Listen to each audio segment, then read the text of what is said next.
আমার বন্ধুগণ, দাওয়াতি কাজ চালিয়ে যেতেই হবে। এরপরে রাসূলকে আল্লাহ তাআলা জানালেন, فَلِذَلِكَ فَادْعُ وَاسْتَقِمْ كَمَا أُمِرْتَ وَلَا تَتَّبِعْ أَهْوَاءَهُمْ। নাম্বার 2 হলো, হে রাসূল, আপনাকে আমি যে আদেশগুলো করেছি এই আদেশগুলোর উপর আপনি অটল থাকবেন, মজবুত থাকবেন। আমি যে নির্দেশ দিয়েছি নির্দেশকে কখনো আপনি নড়বড় করে ফেলবেন না।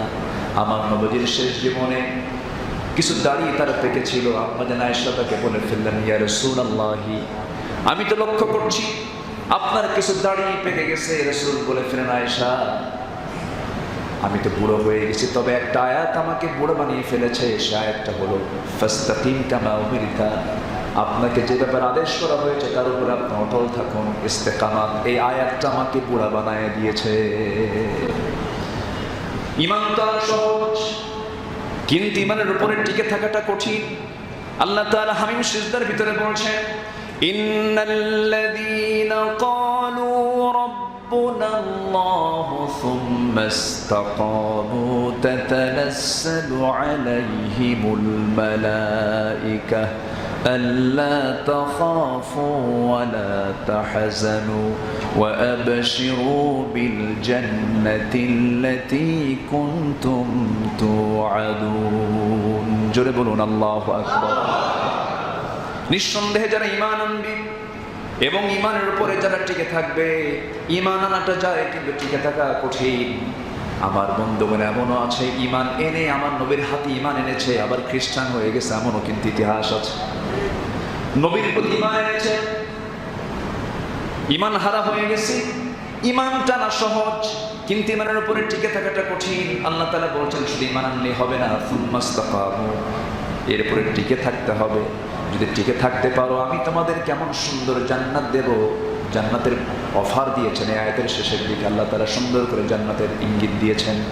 এই জন্য ঈমান এনেছি, এর উপরে টিকে থাকতে হবে। হামলা মামলা আসবে, জেল জুলুম চলে আসবে, অত্যাচার চলে আসবে, নির্যাতন চলে আসবে।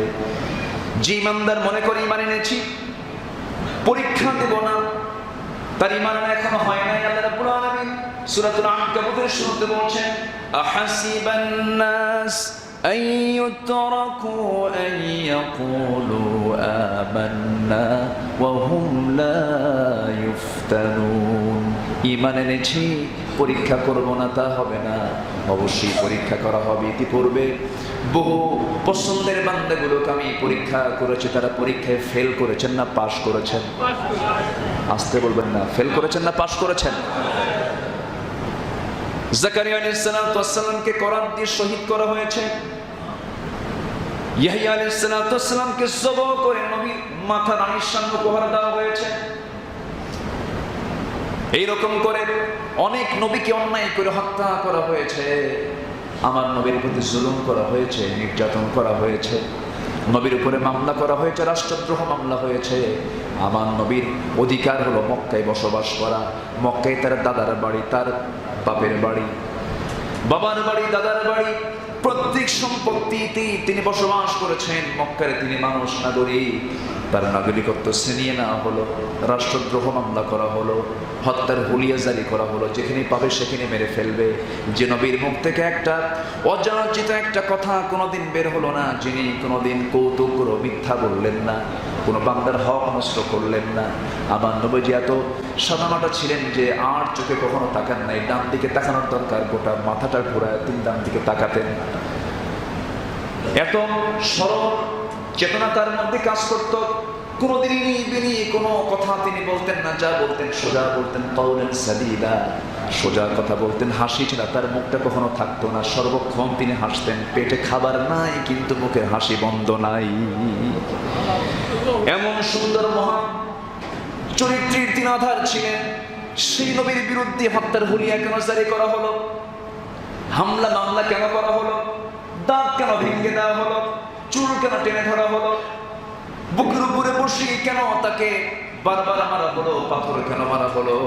এই প্রশ্নের উত্তর যে ব্যক্তি ভালো করে বুঝতে পারবে, সেই বুঝতে পারবে ঈমান আনা মানে নিজের জীবনকে হিংস্র জন্তুর সামনে সঁপিয়ে দেওয়া। বিশ্বের সেরা মানুষের জীবনে সুন্দর বিছানা তার কিসমতে জোটে নাই, মক্কায় টিকতে পারলেন না, মক্কা থেকে চলে গেলেন, হিজরত করে মদিনায় চলে গেলেন। নানার বাড়ি বেড়ানোর জন্য তিনি যান নাই, মক্কা থেকে মদিনায় তিনি হিজরত করেছেন একটা মাত্র লক্ষ্য, সেটা হলো এই জমিনে কারো বিধান চলবে না, এই জমিনে বিধান চলবে একমাত্র কেবলমাত্র শুধুমাত্র কার বিধান? আসতে বলবেন না, কার বিধান? বোরকা ছাড়া চলবে না, বোরকা নিয়ে চলবে। সুদ থাকবে না, যাকাত থাকবে। জেনা থাকবে না, বিয়ে থাকবে। বিয়ে থাকবে, জেনার কোনো বন্ধ রাখা যাবে না। কিন্তু আজকে সমাজে বিয়ে বেশি চালু না, জেনা বেশি চালু। জেনাটা বেশি চালু হয়ে গেছে, জেনাকে উৎসাহ দেওয়া হয়। মিস ওয়ার্ল্ড কম্পিটিশন হয়, মিস বাংলাদেশ কম্পিটিশন হয়, সেই জায়গায় মুসলিম নামধারী, সেখানে কিছু কুলাঙ্গার গুলো বসে বসে মার্ক দেয়, নাম্বার দেয়, অন্যের নারী, অন্য পরিবারের নারীর সামনে নাচে আর নাম্বার দেয় মুসলমান নামধারী। কুলাঙ্গার এগুলো চরিত্রহীন, লম্পট ছাড়া কিছু হতে পারে না। আমার বন্ধুগণ, আমার ভাইরা, এই জন্য ঈমান এনেছি, এর উপরে টিকে থাকতে হবে, অটল থাকতে হবে, অবিচল থাকতে হবে। আল্লাহ রাব্বুল আলামিন রাসূলকে বহু জায়গায় এই ব্যাপারে বলেছেন, ঈমান এনেছেন হে রাসূল, আপনি তার উপর অটল থাকেন, আমি আপনাকে যা আদেশ করেছি তার উপর আপনি অটল থাকেন। আমার বন্ধুগণ, এই অটল থাকতে গিয়ে বহু সাহাবীকে জীবন পর্যন্ত দিতে হয়েছে, বহু সাহাবী জীবন পর্যন্ত দিয়ে দিয়েছেন। এক সাহাবীর কথা মনে পড়ে গেল আমার, ইসলাম কবুল করেছেন, মদিনায় চলে গেছেন। মদিনা থেকে সেই মুহাজির সাহাবীকে মদিনার উপকণ্ঠ থেকে তাকে ধরে আনা হলো, ধরে এনে মক্কার জেলখানার ভিতরে করে রাখা হলো। নড়াচড়া করে, ও দান বাক্স, যে দান বাক্স যাচ্ছে সামনে দিয়ে, আবার ওয়াজ শুনতে শুনতে যদি মিস হয় দান করে, তাহলে এটা কেমন হয়? আমরা আল্লাহকে দেব, আমরা কাকে দেব বলেন? আল্লাহকে আমাকে দিতে পারেন না? সবচেয়ে বেশি দেন তিনি কে? আল্লাহ আমাকে যা দেন হিসাব করে দেন না বেহিসাবি দেন? ইন্নাল্লাহা ইয়ারযুকু মান ইয়াশাউ, কি হিসাব না বেগাইর হিসাব? আল্লাহ তাআলা বান্দাকে দেন হিসাব ছাড়া, আর আমরা আল্লাহকে দেখি আস্তে কর। আল্লাহ আমাকে দিচ্ছেন কি হিসাব, আর আমরা আল্লাহকে দেখি হিসাব। এটা তো ঠিক হলো না। সিবাবাতাল্লাহ ওয়া মান আহসানু মিনাল্লাহি সিবাবা। তাহলে আল্লাহ, যে আল্লাহ আমাকে বেহিসাবি দেন, সে আল্লাহকে দিতে গিয়ে বেশি হিসাব করলে তো লস। আল্লাহ আমাকে দিচ্ছেন বেহিসাবি, আমি আল্লাহকে দেব, এটা হিসাব করলাম, আমার তো একটা লিমিটেশন আছে, আল্লাহ তো কোনো লিমিট নাই। দেব, কিন্তু বেশি হিসাব করার দরকার, আল্লাহ দিয়ে দিলাম। আমরা দিল থেকে আল্লাহর প্রতি দেওয়ার চেষ্টা করবো, জোরে বলি ইনশাআল্লাহ। আল্লাহ আমাকে দিবেন, আল্লাহ আমাকে দেন, দিবেন, দিয়েছেন, আল্লাহ আমাকে দিয়েছেন, দেন, দিবেন। অর্থাৎ সেই আল্লাহকেই তো আমার দিতে হবে। আমার সন্তান আমাকে দিতেও পারে, নাও দিতে পারে, আমার ভাই আমাকে দিতেও পারে, নাও দিতে পারে। অথচ সন্তানের জন্য, ভাইয়ের জন্য, বইয়ের জন্য কোটি কোটি টাকা খরচ করছি। উনি আমাকে দিতেও পারে, নাও দিতে পারে, সম্পর্ক থাকতেও পারে, নাও থাকতে পারে, কিন্তু আমার আল্লাহ দিয়েছেন, দেন, দিবেন। এবং আল্লাহ আমাকে দেন হিসাব করে না বেহিসাবি। অর্থাৎ আল্লাহকে আমরা দেব একটু কৃপণতা নিয়ে না উদারতা নিয়ে? উদারতা নিয়ে। আমরা একটু বেশি করে দান করার চেষ্টা করবো, জোরে বলি ইনশাআল্লাহ। সম্মানিত ভাইয়েরা, 5টা ওয়ার্ড, 5টা কাজ আল্লাহ তাআলা তার রাসূলকে শিখায় দিচ্ছেন। 1 নম্বর হলো আপনি দাওয়াতি কাজ করুন। আমরা সবাই দাওয়াতি কাজ করব, জোরে বলি ইনশাআল্লাহ। প্রতিবেশী নামাজ পড়ে কিনা একটু খোঁজ নেব, আমার প্রতিবেশী কে একটু খোঁজ নেওয়া দরকার। তাকে নামাজের জন্য ডাকবো, হালাল রুজির ব্যাপারে একটু ওয়াজ করবো।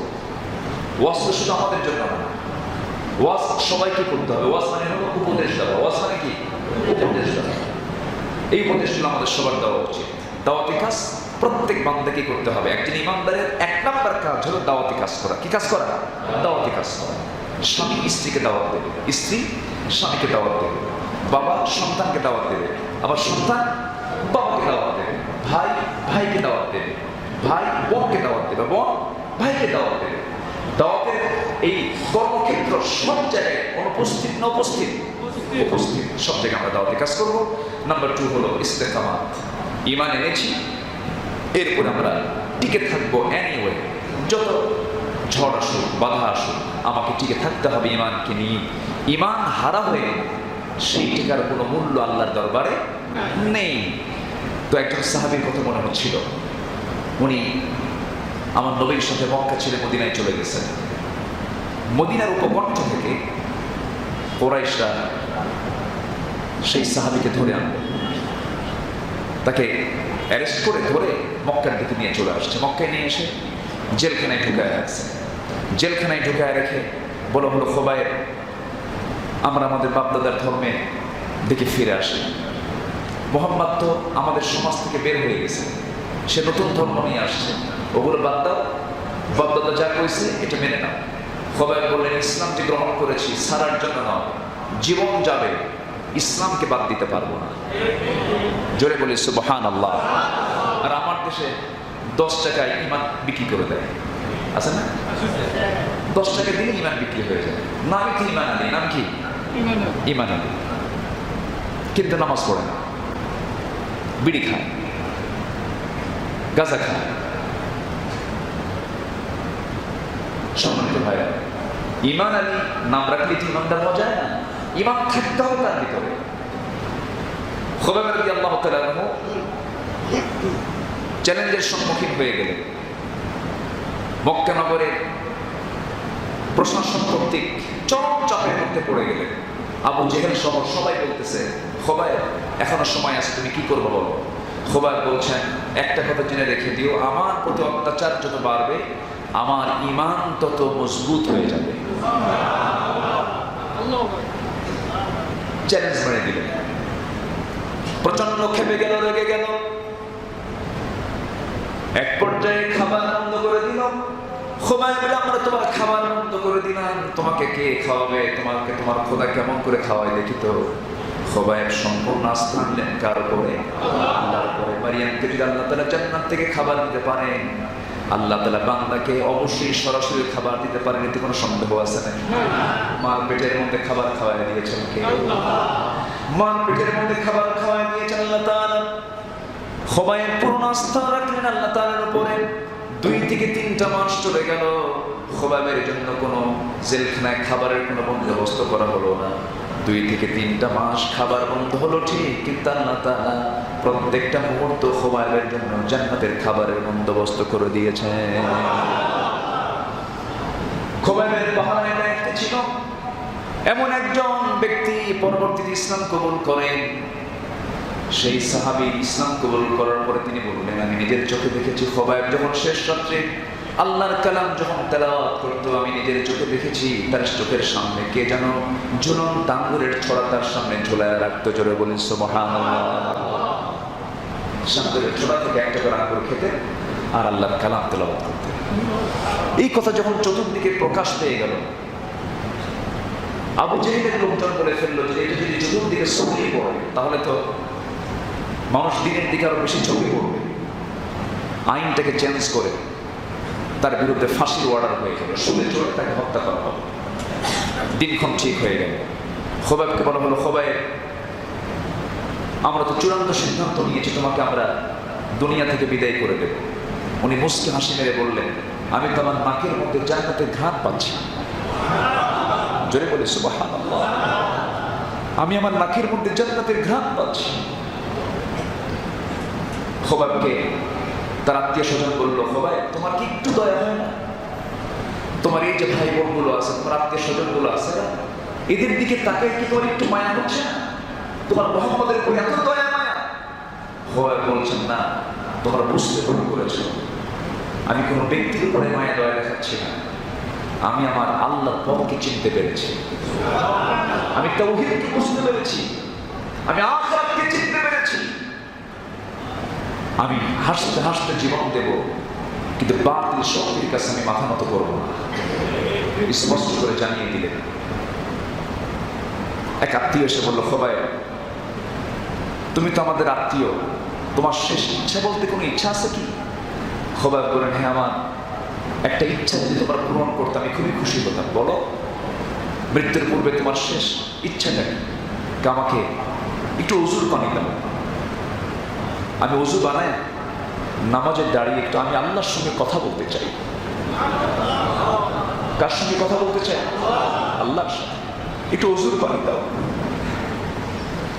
আত্মীয় স্বজনের সবাই আশ্চর্য হয়ে গেল। আহারে, আমরা ভেবেছিলাম মনে হয় সে তার ভাইয়ের সঙ্গে কথা বলবে, সে তার পরিবারের সঙ্গে কথা বলবে, সে তো দুনিয়ার কারোর সঙ্গে কথা বলতে চায় না, সে কথা বলতে চায় আল্লাহ তাআলার সাথে। ওযু বানালেন, ওযু বানায়া নামাজে দাঁড়ালেন, নামাজে দাঁড়িয়ে প্রথম রাকাতটা খুব সুন্দর করে আস্তে আস্তে করে পড়লেন। দ্বিতীয় রাকাতে মনে মনে চিন্তা করলেন, আমি যদি আজকে নামাজটাকে লম্বা বানায় ফেলি, দ্বিতীয় রাকাতটাকে যদি লম্বা বেশি বানায় ফেলি, এই কাফের মুশরিকরা ভাবতে পারে খোবায়েব বুঝে মৃত্যুর ভয়ে নামাজটাকে লম্বা করতেছে, মৃত্যুর ভয়ে মনে হয় নামাজটাকে লম্বা করতেছে। এই জন্য তিনি দ্বিতীয় রাকাতটি তাড়াতাড়ি করে পড়লেন, হাত একটু উঁচু করে আসমানমুখী করে বলছেন, আল্লাহ তাআলা, আমার মনে হয় মৃত্যুর সময় হয়ে গেছে, তুমি তোমার নাকের মধ্যে জান্নাতের ঘ্রাণ ঢুকিয়ে দিয়েছো। আমি যদি দুনিয়া থেকে বিদায় হয়ে যাই, আজকে 3টা মাস গত হতে চললো, রাসূলকে দেখি না, নবীর সামনে বসতে পারি না। আমি যদি দুনিয়া থেকে বিদায় হয়ে যাই, আমার বিদায় সালামটা তুমি আল্লাহ আমার নবীর দরবারে পৌঁছাইয়া দিও। এই কথা বলে দোয়া সম্পন্ন করে সেখান থেকে নিজের স্বেচ্ছায় তিনি দাঁড়ালেন, দৌড় মেরে মেরে সুরের দিকে, ফাঁসির মঞ্চের দিকে দৌড়ালেন। পিছন থেকে কাফের মুশরিকরা বলতেছে, খোবায়েব, মৃত্যুর ভয়ে মানুষ দৌড়ায়, আর তুমি মৃত্যুর জন্য তুমি দৌড়াচ্ছ, তোমার কি একটু ভয় পাচ্ছে না? খোবায়েব বলছেন, তোমরা আমাকে কি মনে করছো জানি না, আল্লাহ তাআলা আমাকে জান্নাতের দৃশ্যগুলো দেখায় দিতেছে। নিয়ে যাওয়া হলো, দুটো হাত বাঁধা হলো, দুটো পা বাঁধা হলো। এমন সময় বলা হচ্ছে, খোবায়েব এখনো সময় আছে, তুমি কি করবে বলো, আমরা তোমাকে এখনো চান্স দিচ্ছি, সুযোগ দিচ্ছি। খোবায়েব বললেন, তোমরা আমাকে যতবার বলবে আমি ততবার বলবো লা ইলাহা ইল্লাল্লাহ, লা ইলাহা ইল্লাল্লাহ। অনড় থাকলে, ইস্তিকামাত, ফাস্তাকিম কামা উমিরতা, টিকে থাকলে। সেই সময় কোন এক কুরাইশ নেতা বলে ফেললো, খোবায়েব, তোর এই জায়গায় যদি তুই না থেকে আব্দুল্লাহ পুত্র মুহাম্মদ বিন আব্দুল্লাহ যদি থাকতো, কতই না ভালো হতো। এই কথা শোনা মাত্রই মুখের ভিতরে তখন তার থুতু ছিল কম, কিছুক্ষণ সময় নিয়ে বেশ কিছু থুতু জমা করে মুখ ভরা থুতু, যে বলেছে এই কথা তার মুখ বরাবর নিক্ষেপ করল। আচ্ছা, থুতু মারলে তার রাগ কম হওয়ার কথা না বেশি হওয়ার কথা? বেশি হয়ে গেছে। প্রচন্ড রেগে গিয়ে সেই ব্যক্তিটা নেজা তরবারি দিয়ে তার ডান হাতে সজোর আঘাত করেছে, ডান হাতটা তার সিটকে পড়ে গেছে। খোবায়েব মুসকে মুসকে হাসি মারে, জোরে কোন সুবহানাল্লাহ। অঙ্গহানি হচ্ছে, হাত কেটে যাচ্ছে, মুখে মুসকে মুসকে হাসি। একদিকে মুসকে মুসকে হাসি মারেন, আরেকদিকে তিনি দোয়া করছেন কি, আল্লাহুম্মা হসিহিম আদাদা ওয়াকতুলহুম বাদাদা ওয়ালা তুবকি মিনহুম আহাদা। আল্লাহ, তোমার দিনকে বিজয়ী করার জন্য, তোমার দিনকে মেনে নেওয়ার জন্য, তোমার রাসূলকে মেনে নেওয়ার জন্য আজকে যারা আমাকে দুনিয়া থেকে বিদায় করে দিচ্ছে, আল্লাহ তুমি এদের একজনকে তুমি গুনে গুনে রাখো, তুমি এদের একজনকেও ছেড়ে দিবা না, এবং সবাইকে তুমি দুনিয়া থেকে বিদায় করে দিবা। এরা যেন একটাও না বাঁচে, সবগুলো যেন দুনিয়া থেকে বিদায় হয়ে যায়। দুনিয়া থেকে বিদায়ের পুরো মুহূর্তে তিনি দোয়াটা করে গেলেন, বেশি সময় লাগে না। মাত্র কয়েক বছর পর যে বদমাইশগুলো খোবায়েবকে ফাঁসির মঞ্চে ঝুলিয়ে মেরেছিল, শুলে কাস্টে ঝুলিয়ে মেরেছিল, সবগুলো বদরের মধ্যে, বদর কূপের মধ্যে তারা বিদায় হয়ে গেছে। আল্লাহু আকবার। কি সত্য কথাটা বললেন, আল্লাহ তুমি আমাকে যারা আজকে ধরেছে, হত্যা করছে, তাদের একটাকেও জীবিত রেখো না, সবাইকে তুমি শক্ত করে ধরবে, গুনে গুনে রাখবে, শেষ করে দেবে। মাজলুমের ফরিয়াদ কবুল করেছেন কে? আসতে বলবেন না, কে ফরিয়াদ কবুল করেছেন? আল্লাহ তাআলা। ঠিক আজকের দুনিয়াতেও যারা জালিমের চেয়ারে বসে জুলুমতন্ত্র দিয়ে গোটা পৃথিবীর মুখে যে সমস্ত জালিমরা মুসলিমদের উপর অত্যাচার করছে, আমরা ওই সাহাবীর ভাষায় বলবো, আল্লাহ তুমি তাদেরকে একটা একটা করে গুনে রাখো, একটা একটা করে গুনে রাখো। আমাদের কাছে 20 বছর 50 বছর অনেক সময় হতে পারে, মনে হতে পারে, আল্লাহর কাছে কি 20 বছর 50 বছর কিছু না। জালিমের বিচার জমিনে হবে, জোরে বলেন। ইনশাআল্লাহ, আরো জোরে বলুন ইনশাআল্লাহ। ফেরাউন টিকতে পারে না, নমরুদ টিকতে পারে না, হামানরা টিকতে পারে না। আজকের যুগেও ওই হামান, নমরুদের এবং সাদ্দাতদের প্রেতাত্মা যারা তাদের প্রতিনিধিত্ব করছে, তাদের অবস্থা হামান কারুনদের মতোই হবে ইনশাআল্লাহ। কুফর দিয়ে শাসন চলে, জুলুম দিয়ে শাসন কখনো টিকসই হতে পারে না। কুফর একটা কাফের যে দেশ চালায়, যদি জুলুম না করে আল্লাহ তাআলা এটাকে স্টে করে, দীর্ঘস্থায়ী করতে পারে না। কিন্তু জুলুম তন্ত্র দিয়ে যদি কোনো মুসলিম নাম ধরে জালেম চালায়, এটাকে আল্লাহ তাআলা টিকসই করেন না, ধ্বংস করেন। আল্লাহ তাআলা তুমি আমাদেরকে জালিমের কাতারে না নিয়ে মাজলুমদের কাতারে নাও। জোরে বলি আল্লাহুম্মা আমিন, আরো জোরে আল্লাহুম্মা আমিন। বেঁচে থাকবো কয়দিন? দুনিয়া থেকে তো বিদায় নেবই আমরা ইমানি মওত চাই। কি মওত চাই? ইমানি মওত। আমরা ইমানের মওত আল্লাহর কাছে কামনা করব, ইমান নিয়ে যেন দুনিয়া থেকে বিদায় নিতে পারি। জোরে বলি ইনশাআল্লাহ। 50, 60, 70 বছর বাঁচলাম, কিন্তু ইমান নিয়ে মরতে পারলাম না, লাভ কি? সাদ বিন মুআজের কথা মনে হলো, মাত্র ইসলাম পেয়েছেন 5 বছর। কয় বছর? 5 বছর। 32 বছর বয়সে তিনি ইসলাম কবুল করেছেন, টকবকে যুবক। 32, মদিনার তিনি আনসার ছিলেন। 32 বছর বয়সে ইসলাম কবুল করেছেন, 37 বছর বয়সে ইন্তেকাল করেছেন, শহীদ হয়েছেন। মাত্র কয় বছর? 5 বছর। এই 5 বছরে তার বর্ণাঢ্য জীবন, বিশাল রেকর্ড করা তার, মানে ইমান আনার পর তার যে রেকর্ড, ঐতিহাসিক রেকর্ড। ইসলাম কবুল করার পর তিনি বদরে অংশগ্রহণ করেছেন, উহুদে অংশগ্রহণ করেছেন। খন্দকের যুদ্ধে গিয়ে তিনি রক্তাক্ত হলেন, রক্তক্ষরণ বন্ধ হলো না। ফিরে আসার পথে রক্তক্ষরণ জনিত কারণে তিনি শাহাদত বরণ করলেন।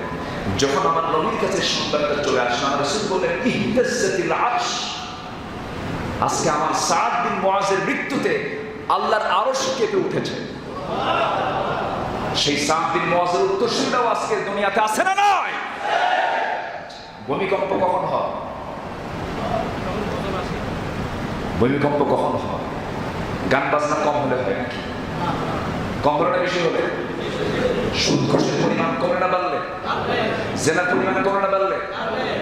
জুলুমের পরিমাণ কমে না বাড়লে?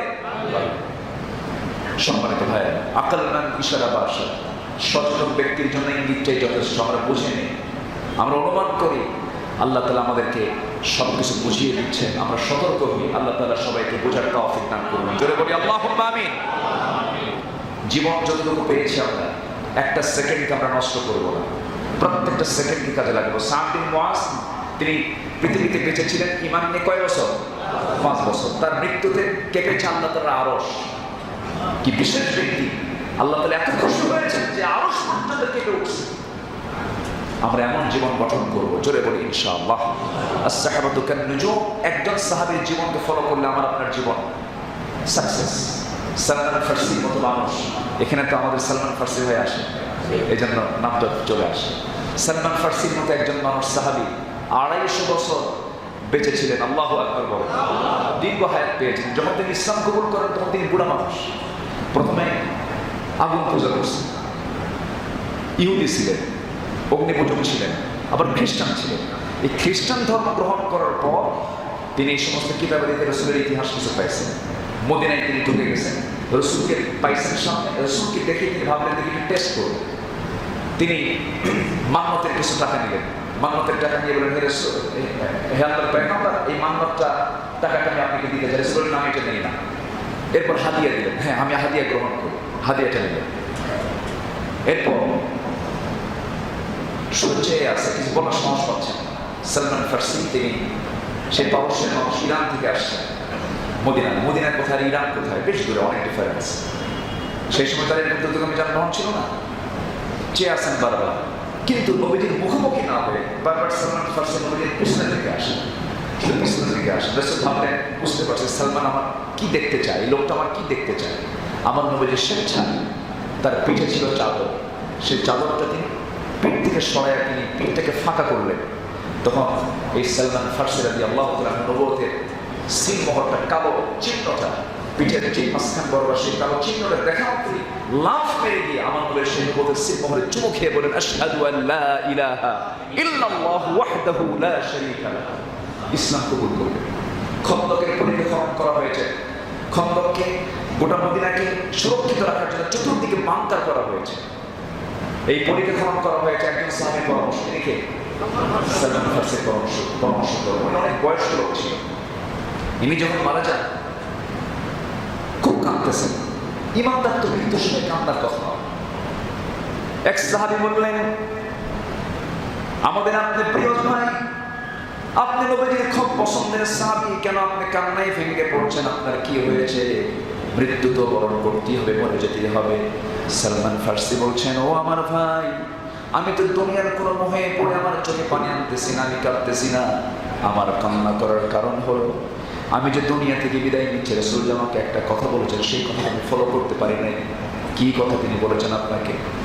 রাসূল আমাকে জানিয়ে দিয়েছেন, কুন ফিদ দুনিয়া কান্নাকা গরীবুন আও আবির সাবিল। দুনিয়ার জিন্দেগিতে তুমি একজন ফকিরের মতো থাকবে, যেন কোনো সামান তোমার সঙ্গে না থাকে। আমি আজকে দুনিয়া থেকে বিদায় হতেছি, আজকে আমার ঘরের মধ্যে একটা পানির মশক আছে, চামড়ার তোষক আছে, পান করার জন্য একটা গ্লাস আছে, এতটুকু সম্পদ আমি রেখে চলে যাচ্ছি, বড় আফসোস। এগুলো যদি না থাকতো আমি কত না ভাগ্যবান হতে পারতাম। যেরকম সুবহানাল্লাহ। আমার ঘরে পানির মশক আছে, চামড়ার তোষক আছে, পান করার জন্য একটা গ্লাস আছে, এগুলো কেন থাকবে? এগুলো যদি আমার ঘরে না থাকতো আমি শূন্য অবস্থায় চলে যেতে পারতাম। আমার নবীজির কথাটা আমি ফলো করতে পারতাম, কিন্তু আমার ঘরে এগুলো রয়ে গেছে। কি চিন্তা তারা লালন করেছে। ঈমান এনেছি, আমার ঈমান নিয়ে টিকে থাকবো। জোরে বলি ইনশাআল্লাহ। নামাজের মধ্যে মজা পাই না, নামাজের মধ্যে তৃপ্তি পাই না। নামাজের সূরা একটু লম্বা হলে পরে কিছু মুসল্লির ভিতরে সুলকানি ওঠে। আসতে হয়, এই আছে না নাই? ইমাম নামাজ পড়ায়, ইমাম যদি একটু সূরা লম্বা পড়ে, খোঁজের তো কোনো কাম নাই। আমাদের ব্যবসা বাণিজ্য আছে, আছে না? এরকম আছে না? নামাজে ইমামের পিছনে যে নামাজে নামাজ পড়ে তৃপ্তি না পায়,